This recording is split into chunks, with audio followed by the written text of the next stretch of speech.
Live from Orlando, Florida, you're listening to the Orlando Magic HQ podcast, the voice of Magic fans. Join us every week for a unique fan perspective on all of the latest Magic news and updates. The show starts now. What's up, Magic fans? Welcome back to another episode of the Orlando Magic HQ podcast, brought to you by Belly Up Sports Podcast Network. We are your hosts, Al, myself, Anthony. Today is May 26th, and we're almost at the NBA Finals. We already got the Lakers that they got swept. It feels good to see the Lakers get swept internally, yes. Man. It feels good inside to see that happening. We got LeBron James talking about retirement. Like everything's good over here on the East Coast. And then we got, hopefully the Miami Heat can finally just knock out these Boston Celtics so that, we can kind of move this finals along, and then we get a little bit closer to the NBA draft, which is what everyone here in Orlando is the most excited about. And in today's episode, not a whole lot of Orlando Magic basketball talk going on, but man, we got some national media marketing, man. We got our boy Paolo Banchero, Rookie of the Year, Paolo Banchero, on the cover of Slam magazine. We're going to talk a little bit about our thoughts on his cover.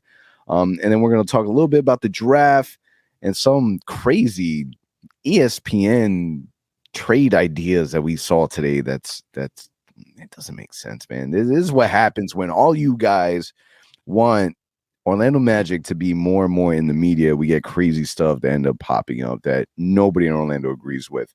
But before we get into that, Denver Nuggets, man, they're in the NBA Finals. Nikola Jokic, Aaron Gordon, Jamal Murray, they finally made it past that hump.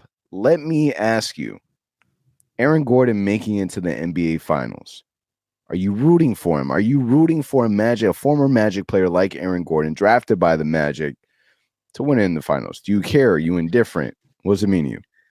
It's complicated. So obviously we know how we feel about like a Facebook relationship status. It's complicated. Exactly. So it's like, man, I want to root for him, and here's my situation. If the Heat make it to the finals, obviously I want AG to win. Like I don't want to see the Heat winning a ring. However, if the Celtics make it to the finals, I wouldn't mind the Celtics winning it all and just AG can get his ring. That's kind of where I'm sitting at. And the reasoning behind it is, we know the way that he left Orlando, man. It wasn't the best way. The shots that he took at the city of Orlando, yeah. Terrible.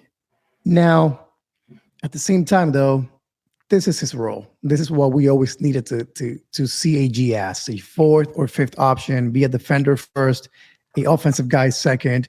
So I kind of blame our front office in a way for the way that things ended, because all along we knew we needed more offensive power, put AG in a defensive player role, and that's what he was going to excel at. We never allowed him to play in that role. So in a way, I also have this kind of part of me that's kind of rooting for him in a way, just because I know that had we used him properly in Orlando, maybe things had ended differently.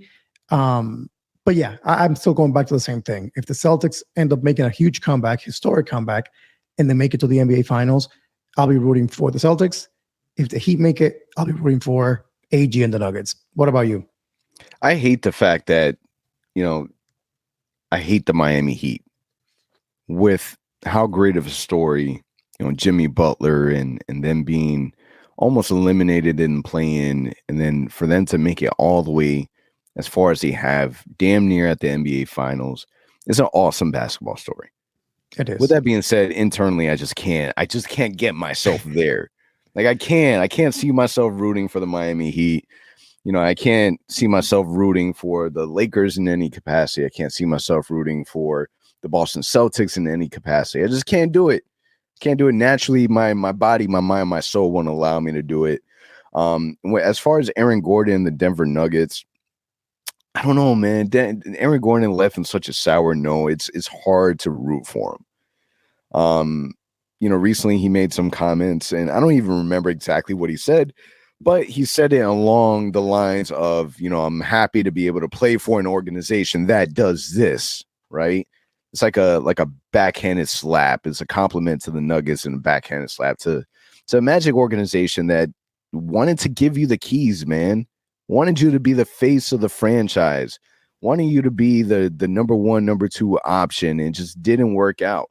He's finding a lot of success for the Denver Nuggets because he's not the first or second or third option. Exactly. You know, the team is riding heavy on Jokic and Jamal Murray and MPJ. You know, Aaron Gordon, he can have a really bad game and they're going to be all right. They're going to be good. They're not relying on you the same way that we relied on you. With that being said, you know, if it happens, I'm not going to be like, if he wins the finals, you know, good for you, man. Yeah. Enjoy your ring. It doesn't. I would rather root for Aaron Gordon than root for the Miami Heat, Boston Celtics. You know what I mean? So, Fair. you know, kudos to him. It is what it is, and you know, it's indifferent. I'm indifferent about it.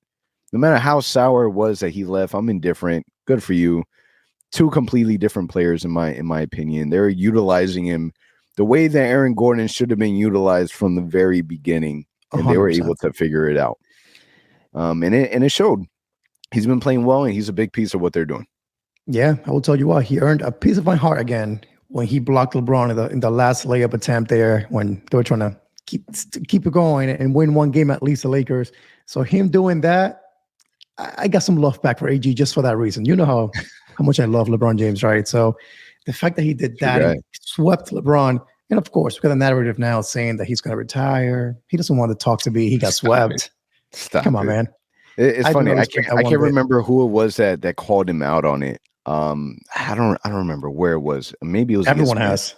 I don't know, but they hit it right on the head. It's crazy how nobody's talking about this man getting swept, but they're talking about his retirement. And it's all media, it's all marketing. He's a genius at what he does. Kudos to him because no one's talking about it. But let's be serious. Like, let's be serious for a moment. We're getting off track, but I think it's important to have this conversation. There's no way that this man, who is all about himself in the form of popularity, being out on cameras, having the intention on him, the guy came out with the decision, for crying out loud. Mm-hmm. You mean to tell me that he's not going to want to have his level, his version of, you know, a farewell tour? Like, you mean to tell me the LeBron James is not going to want to do that? I call shenanigans. There's no way. I think that it would be absolutely corny of him to do it in a Laker uniform. There's no way that he can have a farewell tour in a Laker uniform. I would even consider that borderline disrespectful. So the question is, you know, how much time does he really have with the Lakers? And it's hard for me to see him go anywhere else, just for the simple fact that, you know, his youngest son just left Sierra Canyon to go play for, you know, another school in California. And then you got, you know, Bronny James that is, you know, committed to USC. So I don't know, man. I think this whole I'm thinking about contemplating retirement. Shut up. No, you're not. He's controlling the narrative for us, what he's doing. Damn well. We now saw some rumors about him being traded to the Warriors. You saw that? But that wasn't really a rumor. That was more of a trade suggestion. Well, it's been rumored for a while because I guess he's mentioned multiple times. Like, if there's one guy he wants to play with as a teammate, it's Steph Curry, which that would be, I mean, LeBron's old now, not the same that he would have been years ago. But bro, that would not land well with me. I do not want to see Curry help LeBron get his fifth ring. That's not how it goes. It should be like Curry passing him. That's the way it's got to go. So I think that won't happen. I do not think he will retire. I think he's just doing this for attention and just to control the narrative once again and get everyone's attention out of the fact that he got swept. And to your point, I think he does end up retiring with the Lakers. I think maybe in 2 years. I think he plays out next year for sure. After that, we know he wants to play with Bronny in the NBA, so I don't know how that's going to work out. But I heard something about him wanting to play with Bronny, but Bronny not necessarily wanting to play with him. I wouldn't blame him, man. Like, who wants this freaking diva as your teammate? I wouldn't. Yeah, I feel like maybe that would have been a great storyline for, you know, a player that wasn't projected to go in the lottery. Because originally, when Bronny's name and NBA started connecting, it was more of a late first round, maybe early second round. But now he's gotten to a point where he could be a legitimate lottery, or he is right now projected to be a legitimate lottery player. And if you're a legitimate lottery player, I mean, you're not 19 years old. You're not thinking about playing with your dad, especially like the LeBron James. You know what I mean? Like, why would you want to put that on yourself and be associated, in that capacity? So I don't know. It's again, it's all controlling the narrative, and he's doing a great job with it. And Yeah, he got us talking about it. Sounding like a bunch of LeBron haters over here.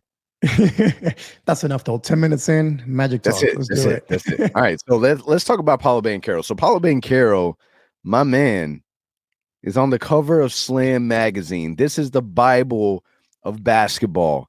This is iconic.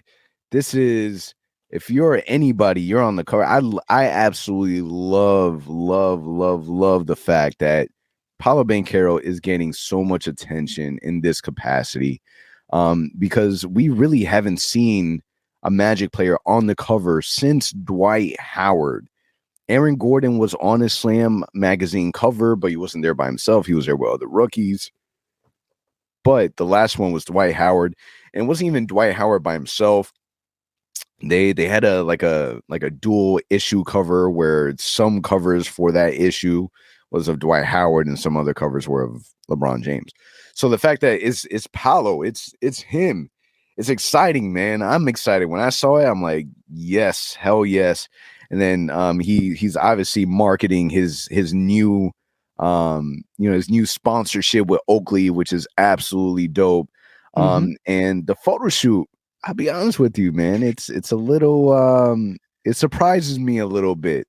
I like the feel. I like the 2000 era feel that we got from it, but I'm questioning the bell bottoms, the big heavy bell bottoms.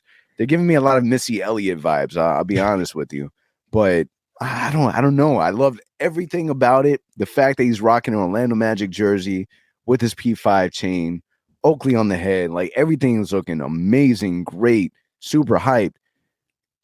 And then we see him wear some Jalen Green type pants, and I'm just like, I don't know. I'm not a fan of it. So what was your Green? What's that? You say Jalen Green? Yeah, Jalen Green. And it looks like something Jalen Green would wear. It's something Jalen Green will wear. It's something Kyle Kuzma will wear. Is in the Kyle Kuzma, Jalen Green spectrum of clothes. Like James Harden. I'll put James Harden in that category. Russell Westbrook. It's like way out there. But I mean, my man rocked it with confidence, man. And he sure did. I'll go with it, but I don't know, man. I wasn't a fan. So what were your thoughts when you first saw it? Dude, I was freaking excited. So I was in the middle of my workday when I got a notification from the Magic. And I'm like, my first thought was like, when was the last time we had a Magic player on this? So of course the Dwight days came back. But it's kind of an eye opener for us. Hey man, we have a star in our team for the first time in a long time. For a player of your team to be in the cover of Slam magazine, that means something. To your point, for him to be by himself in the cover means something. So that was refreshing to see. It was exciting up until the point that they show the full picture, to your point, with the bell-bottom pants. And I'm like, wait, what is going on here? Doesn't seem like a style that Paolo would wear based on what I've seen him wear and things like that. So that kind of caught me off guard a little bit. It was between that or the Seattle jersey. I don't know if you saw that picture too. Seattle jersey. No, I missed it. Yeah, so there was a picture he took with like a Seattle jersey on, and it got a few Magic fans talking about like, man, here we go. No, I don't like that. Exactly. So my follow-up question to you on all this was, what's worse, the bell-bottom pants or the Seattle jersey picture on this magazine? Like, he's been featured as the Rookie of the Year, the Magic. Yeah, you see, why couldn't it have been that he rocked the Seattle jersey with the bell-bottom pants? Why got to be the bell-bottom pants with the Orlando Magic jersey? That's my thing.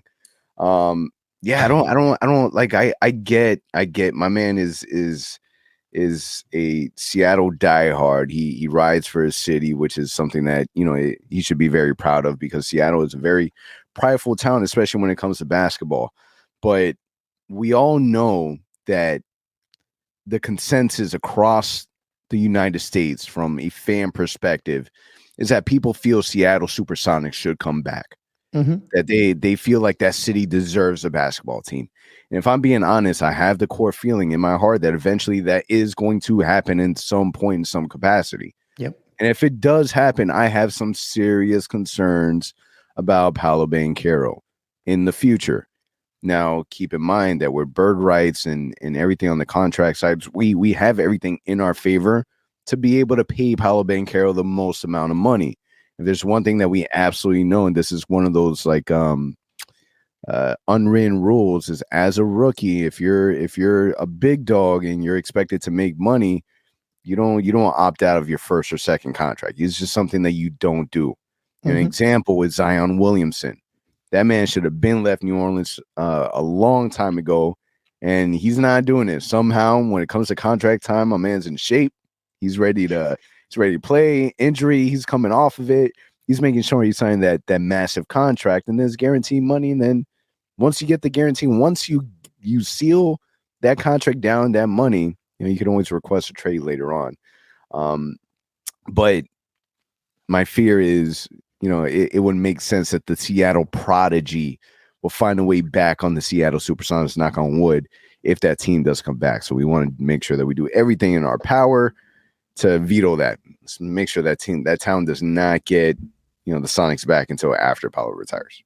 Yeah, I think we have Paolo here for at least, in my mind, 7-8 years at the very least, right? That's to your point. That's when the contracts and the max money can be earned. So nothing to worry about for now, but yeah, not something that you want to see. And I text you the picture so you could see it. Not something you want to see your star player rocking a different city's jersey, hoodie, whatever it may be. Just because, like, to your point, Seattle is coming back at some point to the NBA. We know he loves his hometown, but we also love him here and wanting him to stay here for a long, long time. So, yep, nope, I don't like it. Nope. Not a fan. So now, with this being said, is this the start of Paolo really jumping into the stardom? Like he's the face of the franchise. He has that. It's number one pick. Historic first year. He's commented like in some of the quotes that he has. Recently is that he's watching the teams play in the playoffs and he's envisioning him and his team. It doesn't feel right that we're not there. And he's making that commitment already. Like we're talking about sophomore year. There's a hunger, there's an eagerness to make sure that the team is going to be there. And my man is big enough to where he is going to make sure that happens. He's strong enough to where once that maturity kind of kicks in and he's no longer in his rookie season, it's all about, and I think that we can take a lot from the Miami Heat. It's a star-driven league. It's one player that can completely change a franchise. We see what Jimmy Butler has been able to do in carrying the Miami Heat.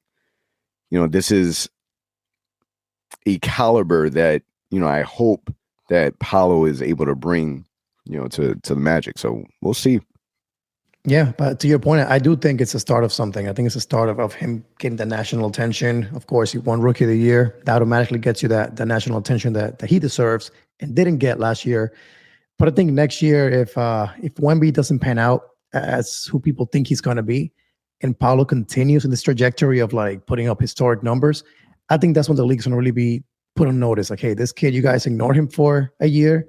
He's here, and he's going to make a big impact on the Orlando Magic. So that's going to be a huge year for him next season for him. He needs to continue this level of play. And when those games against the Spurs take place, he's got to shine, man, because I think that's going to be an eye-opener for ESPN and all these people that just completely ignored his rookie season just because they were drooling over this dude in France playing against some random dudes. Yeah, and now that you brought up Wemby, it only took you a few minutes to do that in this episode. Since you brought up Wemby and we're talking about Paolo, I was on social media today, and something that I saw come across my news feed is ESPN came out with these ridiculous trades, the hypothetical trades that teams would do that would convince the San Antonio Spurs to trade Wembanyama. And they had a whole bunch of different teams, different hypothetical trades. I'm not going to go through every one, but the one that I will touch base on is the one that has the San Antonio and the Orlando Magic. And it has the 2023 number 1 pick, Victor Wembanyama, going to the Magic for Paolo Banchero, Jalen Suggs, and 2 future first-round picks. I don't understand the logic that goes behind any of this when mock trades are created. Like, to me, this is just let me just throw it out there to be able to get clicks and get people pissed off. Because why in the hell would the Magic ever consider doing this? There's no way. I don't care how many people say that Wembanyama is generational.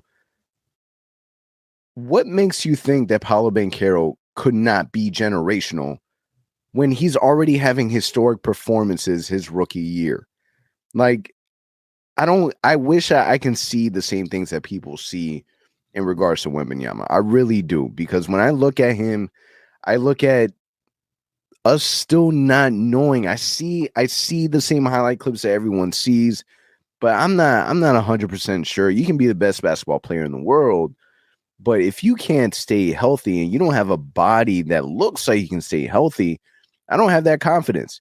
Like, there's nobody out there, in my opinion, that would say, hey, I'm willing to bet $1 million stating that he is going to have the healthiest career, because it's not a safe bet. It's a risky bet. And I don't know, man. I don't, is Wembanyama, let's say that he is what he is. Is he worth Paolo, Jalen, and 2 first rounds if he is what he is and what people are expecting for him to be? I mean, personally for myself, no, he is not. Just because we haven't seen him play in the NBA. So he can look amazing out there in France, playing against dudes that are not in the NBA, are not playing in college right now. So I don't have a comparison to say, like, man, this dude looks incredible playing against G Leaguers at that. Like, it's a league in France that is not a top league in the world. I mean, I know they have talent out there, but it's not one of the most talented leagues in the world. So with that being said, why would I trade, the number 1 pick that just put up historic numbers, a guy in Jalen Suggs that we know his injuries have costed him more, I guess, awards in the NBA or more recognition in the NBA because he hasn't been healthy. But when he has played and been healthy, he's shown great flashes of what he can be in this league. So you're going to trade the first pick in the draft. You're going to trade a prospect that has up and coming potential and 2 first-round picks for a dude that has never played in the NBA. I understand the potential. I understand the hype. I understand the media attention. That's not enough for me to say, let me give up 2 great prospects and 2 possibly future prospects for a guy that I haven't seen play in the NBA a single minute. It's not going to happen. It doesn't make sense, and obviously we're not the only ones that feel this way. When I post it on social media, there's a loud presence of Magic fan base that are saying these people are crazy. So I'm glad that we're all on the same page and we can kind of say that it's ridiculous, and Paolo Banchero deserves to have a little more respect and value to his name, because the way that they're throwing him around and willing to trade, like hell no. If you're going to create something like that, I mean, maybe Paolo and maybe another first. Like, maybe that sounds like a more realistic comparison, but I still wouldn't do that. Like, No. why? Why would you do that? But it's funny. There's some front office people supposedly that have said that Wemby is the most valuable asset in the NBA right now. Dude has not even played in the NBA one single minute. They've been covering this man for over a year already from an NBA perspective. It's insane. Paolo Banchero has to by far go down as one of the most disrespected number 1 picks in the history of the NBA that doesn't deserve to be disrespected. I mean, I'll ask you this question. If you were offered for the same package, or let's say Paolo in a first, let's just say that, and Dallas calls you and says, hey, we'll give you Luka for that. Or Boston calls you and tells you, hey, I'll give you Tatum for that. Or heck, Denver calls you and says, hey, we'll give you Jokic for that. You're telling me that you're going to choose the kid from France hasn't played a single minute in the NBA over Jokic, Luka, or Tatum because he's the most valuable asset in the NBA right now, supposedly, according to some random executives in the NBA. Heck no. If I'm running the Magic and somebody calls me and I'm really willing to entertain that offer, those are three guys I would definitely consider taking over Wemby right away. What about you? I'm looking forward to the first matchup between Paolo and Wembanyama. And I almost feel bad for Victor Wembanyama because literally every single game, these players are going to come after him so hard because of the amount of attention and because of the amount of generational conversations that are happening. I think that his first rookie year, every single team is going to look to give him his rookie welcome to the NBA moment. Mm-hmm. Every single team, every main player is going to look for that. The Jimmys, the Kevin Durant's, the Nikola Jokic, the Lukas, like they're going to come after him hard, in my opinion. Like what's that matchup? Like what is he going to do against a player like Giannis? That's going to be fun to watch. I don't know. Like I wish I understood the hype. And that's the thing about today's NBA. Like people get so caught up in the unicorns and oh man, he's 7'4", 7'5", and he can handle the ball like a guard, and he can do this and he can do that. He can shoot from the 3-point line and grab his own rebound and put back. And like, man, Paolo Banchero came into the NBA with an NBA ready body. 6'10", 250 pounds, can handle the ball, can drive, can shoot. Like, nothing. Nope. That's the kind of stuff that, you know, it gets frustrating just because he didn't have now one national media game. Not one. Zero. He had one and they took it away because of Chet Holmgren. Yep. It's frustrating. It's frustrating. But the Magic are in a great position. We don't need a trade for Victor Wembanyama, and we didn't win the lottery. All right, not a big deal. We won the lottery last year.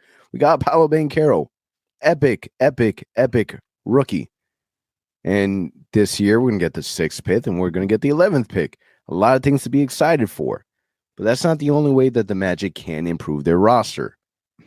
One of the ways that we keep seeing is through free agency, and the Magic will have money to spend. The player that we see continuously pop up in conversations is Los Angeles Lakers guard Austin Reaves. Now, the big debate with Austin Reaves is that he's able to flourish in the Lakers system because he's not getting all the attention due to playing next to LeBron James and Anthony Davis. And not a lot of people have the confidence that he's going to be able to translate that to any other team. So my question to you is, Austin Reaves, the Magic are if there's a hole, there's an opportunity to get better. And if we're talking about a specific position, we're talking about the shooting guard position. Mm-hmm. We want that to be Jalen Suggs, but we have concerns with his consistency in his shooting. Is Austin Reaves a player that you would go after? Realistically, let's be honest. So there's some skill that he has that make me think like, man, like maybe kid can shoot it. He plays really, really hard. He's got this basketball IQ that a guy like Mo Bamba, for whatever reason, could never pick up. The basics of basketball, like he can never pick that up. Austin Reaves has that. Like he's got that IQ. He plays hard. He can shoot it well. He's got a high energy. I like all those things about him. However, I am not going to pay this man 80, 90, 70 million dollars because he played well for 3 months for the Lakers, 5 months, whatever it was. To your point, the hype comes from the fact that he is playing next to LeBron James. If he was playing for the New Orleans Pelicans, I don't think we would know who he is. I don't think we would care much about who he is. But the fact that he was always on ESPN, he was always next to LeBron James, he was always being brought up as this next guy that people were even saying that he was the second best player on the Lakers at one point. That's how crazy things got. So with that being said, no, I would so much rather draft a guy like Grady Dick with the 6th pick, and he can do the same. He can shoot, he can play well. that would be my decision. What about you? Would you consider paying him all that money? I would consider paying money. I don't know if I would pay him what they're projecting. In from what we saw, what was it that the Lakers are able to offer him a 4-year, $50 million, I think around that price point. So as a restricted free agent, if you're really trying to steal him away from LA, you're gonna have to be able to up that bounty a little bit more. So you're looking at what, maybe 70, 80, around that range. Like, yeah, here's the thing with Austin Reeves. He had a hell of a postseason, and now he's going to get paid. There's going to be a team out there that is going to be willing to pay him. And for the Magic, we have money to spend. You're talking about a player that, based off of 3.4 3-point attempts, shooting at almost 40%, he can bring a lot of help that the Magic need. The Magic need help with shooting. He can help in those regards.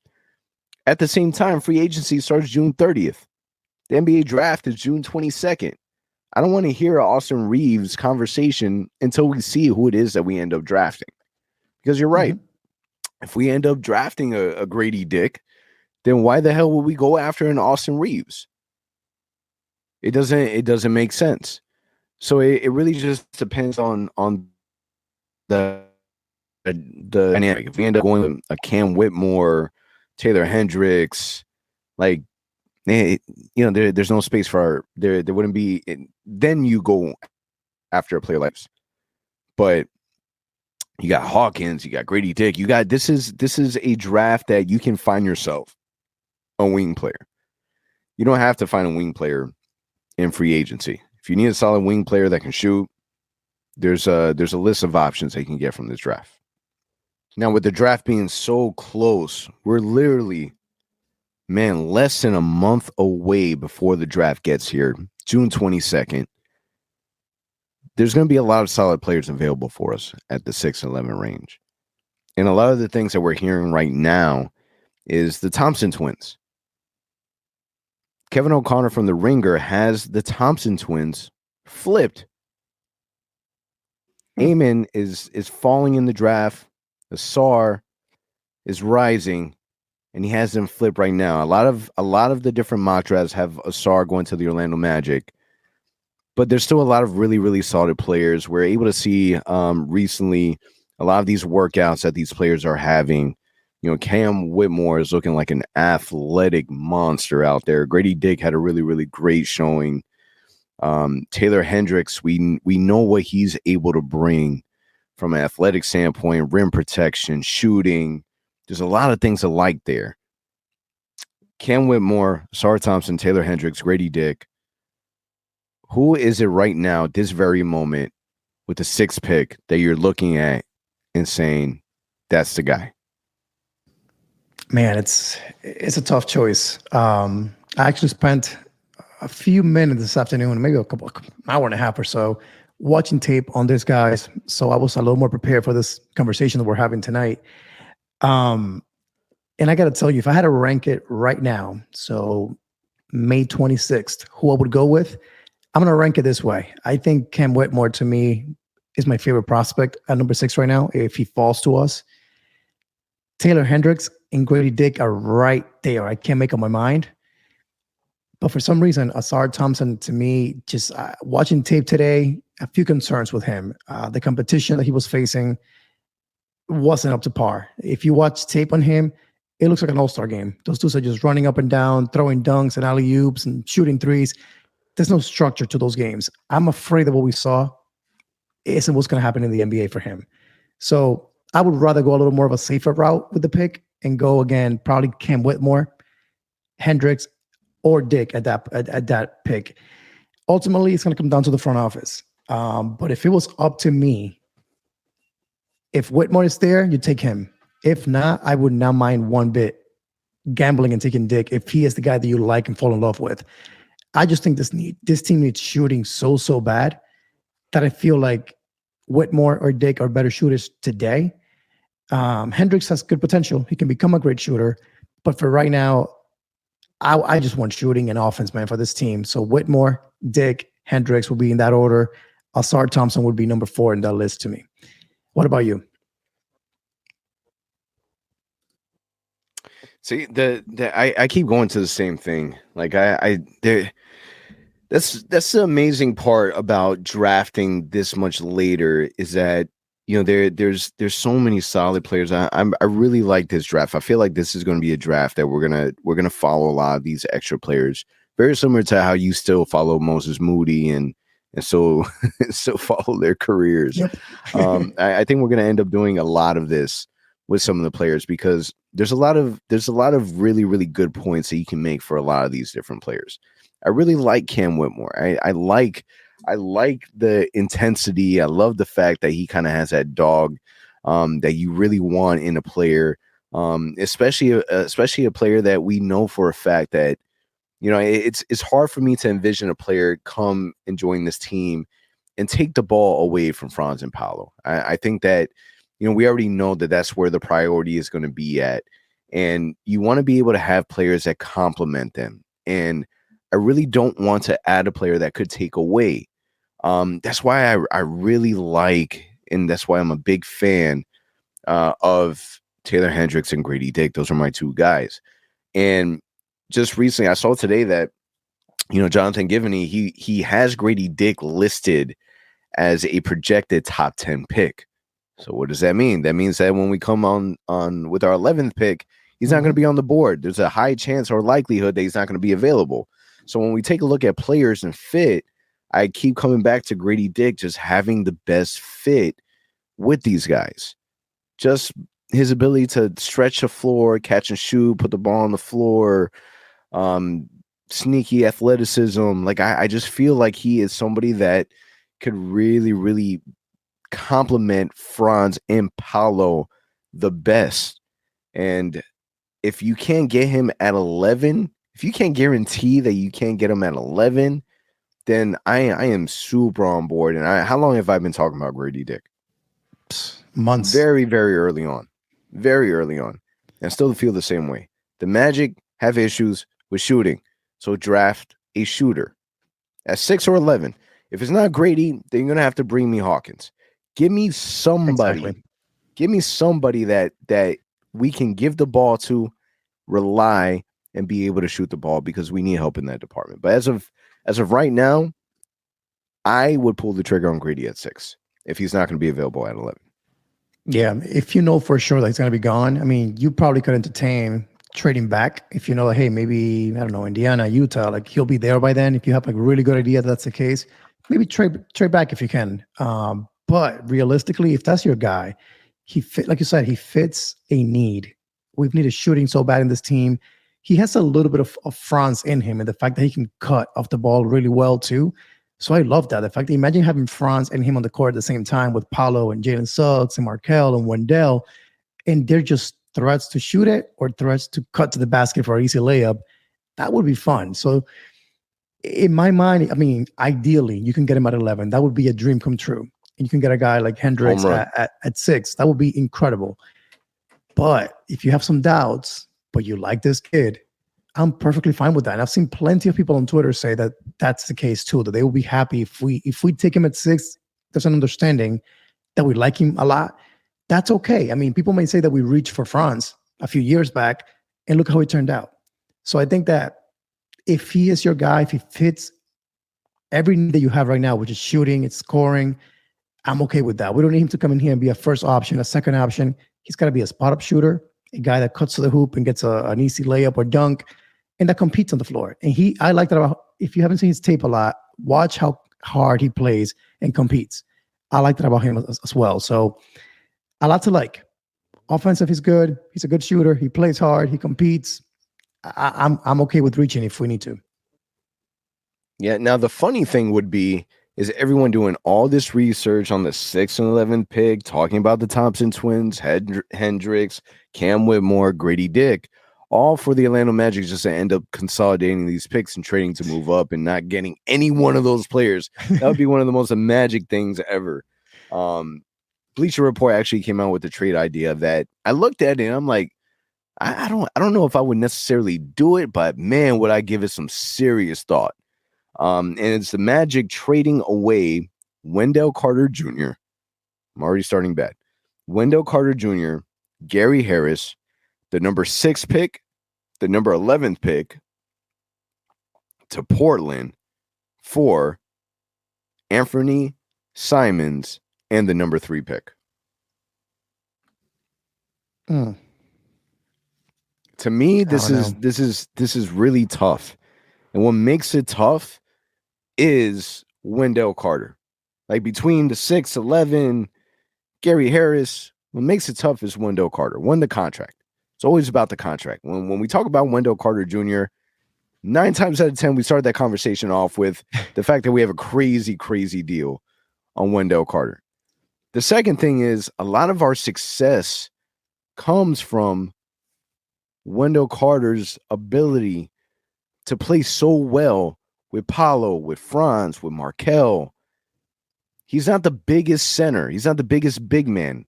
A lot of people want him to play the 4, but he has his way of playing bigger than his size, and he's a winner, man. The way that Chicago gave up on him so quick, and for him to kind of burst out of that and play as well as he's done for us, I would be a little disappointed if we traded away Wendell, because I feel like we deserve some recognition in terms of development of Wendell Carter Jr. and giving him, you know, the space and the room to develop as he has. It would hurt. At the same time, you're bringing in Anthony Simons, who is an Orlando kid named after the great Anthony Penny Hardaway, and the number 3 pick, which could either be Brandon Miller or it could be Scoot Henderson, just kind of depending on how the draft ends up going. Now you do that, and man, do you have a big problem on your hands. Cole Anthony, Markel Fultz, Jalen Suggs. Like, you have so many ball handling guards that it's like, what now? What do you thought you had a bunch of guards before? What do you do now? So from that regards, the trade doesn't make a whole lot of sense because of the players that you're giving up. If you wanted to move Wendell Carter out and implement another player in there, you know, that would make more sense in terms of fit. I just don't know who I would replace with. You know, I'm not ready to give up on Jalen. We saw so much growth with Jalen Suggs. I enjoy watching Jalen Suggs piss guards off on the defensive end. Like, I enjoy watching that. That is fun for me to watch. You know, Cole Anthony, I'm not giving up on Cole Anthony either. I when I look at Cole Anthony, I see him as the commander of the second unit. You know, we're going to rely a lot on him this upcoming season. And I don't know. But I would definitely keep an eye on it. I would consider it. I would keep it on the desk, walk around, think about it, pace back and forth, come back, look at it, make sure it's real, step away and do the same thing. You know, call my inner circle, find out what they think about it. Like, I would give it serious thoughts. What about you? So it's probably one of the few trades that I've seen from Bleacher Report, ESPN, that actually makes you like think about it. Like, wait, this is actually not too bad. Yeah, they don't have us like absolutely being the crapshoot of losers out of that deal. Exactly. And the reason why is because it makes sense kind of in a way for both teams. Like, you got Portland that wants to compete, that wants to put a winning team around Damian Lillard. So a guy like Wendell fits that mold. A guy like Gary Harris fits that mold. You're getting 2 additional lottery picks that you can flip for another veteran player if you wanted to. So it kind of makes sense, right, for Portland. For us, though, to your point, I don't know how you can replace Wendell or get someone of his caliber, unless it's free agency, but maybe a guy like Brook Lopez, maybe. But again, older, doesn't really fit what we're trying to do, maybe. And then Simons at a number 3 pick. That's going to be 2 guards you're getting there. It's going to be either Scoot, Brandon Miller, and then Simons. I don't know how the fit would be with our team. It would require additional trading of Cole Anthony, Jalen Suggs, Markel, someone, because to your point, it will be a logjam at the guard position.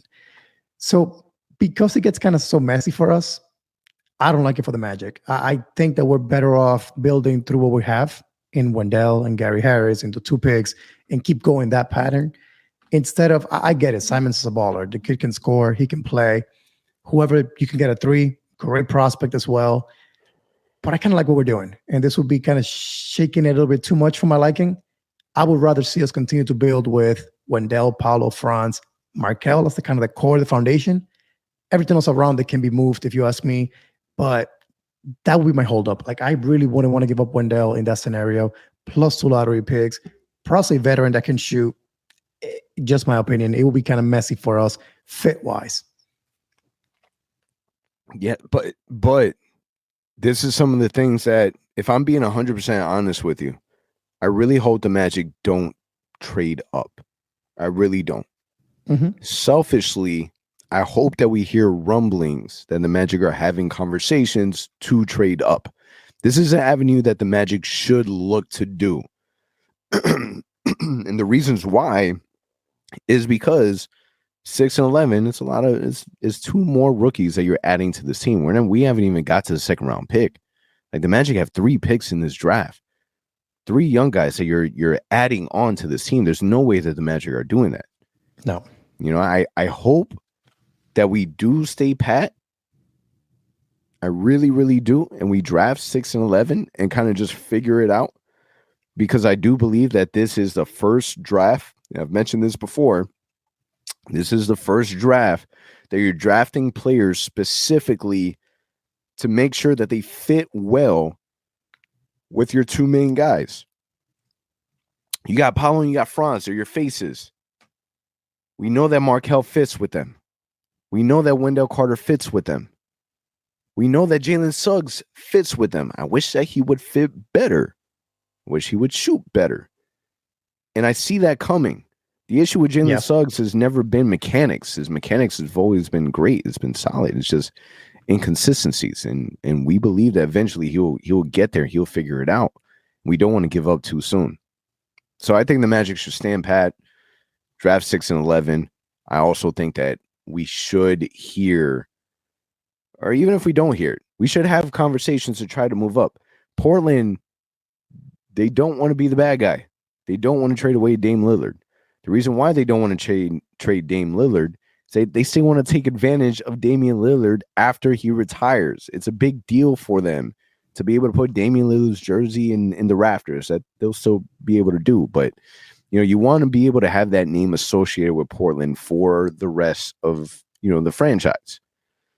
And they don't want to be the bad guys. They don't want to end it in a sour note. And I think that, you know, now is literally the last time that they have the last playoff push to be able to maximize Damian Lillard. And if you're going to keep him happy, you know, a trade like this makes a whole lot of sense for them because it's best of both worlds. They're giving Damian Lillard what he wants, but they're also bringing in development players for the future. It's the best of both worlds, best situation for them. And it's, again, something that I would look at. Don't know if I would do it, but I would definitely look at it. Yeah, I think from the Portland side of things, I would definitely consider if I were them. But from the Magic, man, I don't know. I think that you can get something better. I think I would call Charlotte instead and say, hey, Charlotte, what can some sort of package with the 6, the 11, and whatever we can offer to you, what can that get us?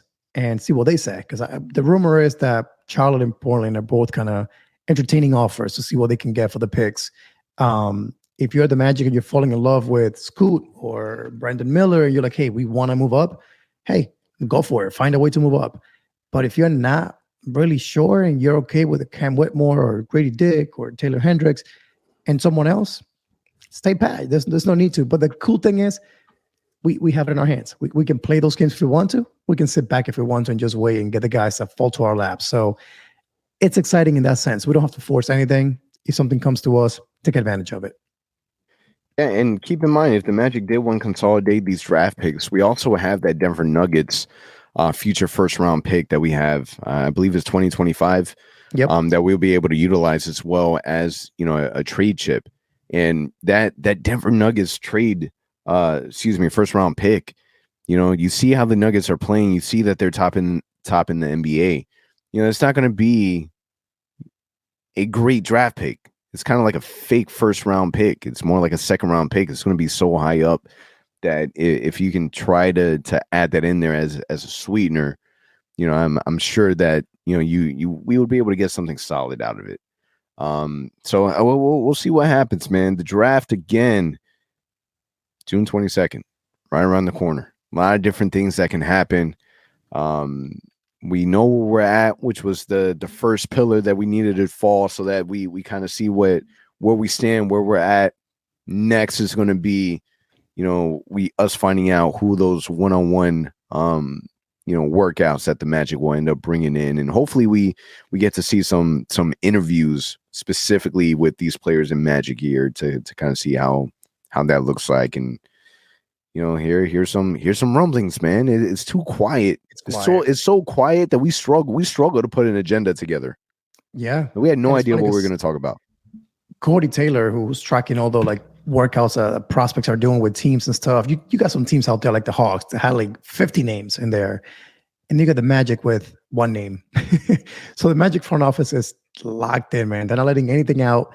Usually around Always. June 10th, June 15th, when you see some of those prospects come to town, meet the media. Now keep in mind, when they meet the media, it means we don't want them, because whenever we have these guys come in and do interviews, we never draft them. Think of Paolo last year. Think of J.I. years back. Think of Mo Bamba years back. We just don't. We love drafting players that we don't bring in for a workout. We don't talk to, none of that. We did that with Paolo Banchero. Obviously, it wasn't because of us. It was because of him. But we did the same thing with Jonathan Isaac. We didn't work out Jonathan Isaac. Exactly. Jonathan Isaac had no idea. Surprise. So all that to say, whoever you see coming into Orlando and be introduced to the media, read nothing into that. If anything, it could be a plot by a front office to kind of throw people off. That's what I've learned over the last few years with this front office. They never give anything away. So I'm excited for it, to have some content, to see some interviews and see what's going on. But ultimately, it will mean nothing in the end of the day. Yeah. We'll see what happens. Again, another week passes by, and we're getting closer and closer to that time frame. And then that's pretty much it, man. We'll see what ends up happening. Roll the dice and see what comes up. On that note, it is a wrap. Draft not that far along. We're almost there. And then we go from who should we draft to then talking about Summer League, man. I can't wait for Summer League basketball.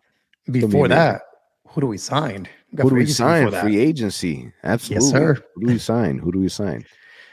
It's a wrap, man. Appreciate you guys for listening. We'll catch you guys next week. For all the latest Magic news and updates, visit OrlandoMagicHQ.com and follow us on Instagram at Orlando Magic HQ and on Twitter at OMagicHQ. Also, remember to subscribe to our YouTube channel and subscribe and leave a 5-star review on your favorite listening platform.